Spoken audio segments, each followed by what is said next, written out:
झापा 5 भने त्यो कसैले कल्पना गर्न नसक्ने क्षेत्र। जो प्रधानमन्त्री बन्छु भनेर हिँडेको छ उसले झापा 5मा उठ्छु भन्छ कि होइन। त्यो उम्मेदवारीको दिनसम्म हामी सबले मूर्ख, तपाईँले नि मूर्ख भने हो नि, के मूर्खाइ गर्छौ यार, काठमाडौँको क्षेत्र नम्बर 2 उठ सेफ छौ, अथवा मधेसबाट काहीँबाट उठ सेफ ठाउँमा जाउँ न भने हो नि होइन। नेताले त सेफ ठाउँ खोज्ने हो नि, तर होइन।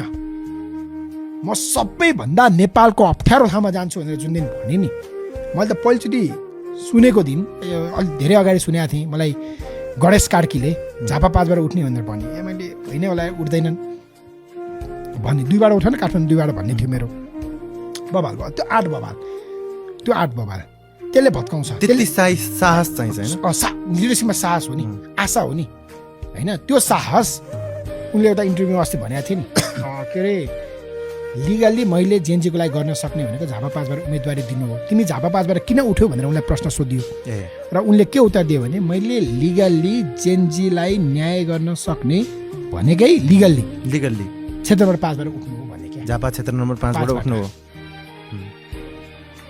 जेएनजीले ओलीको विरुद्ध आन्दोलन गरे, तर फेरि नउठ त भन्न सक्दैन, लोकतान्त्रिक देश हो, संविधान मान्नुपर्छ भने उनलाई संविधान अन्तर्गतै रहेर यही निर्वाचन प्रणालीबाट म हटाउँछु र जेएनजी विरुद्ध यी एजेन्डा विरुद्ध भएको अन्यायको बदला लिन्छु भन्नु इज गुड।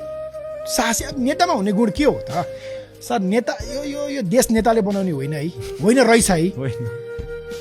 यो त यार यतिका 3-4 लाख कर्मचारी छन्, के गर्ने हो त? काम गर्ने हो नि।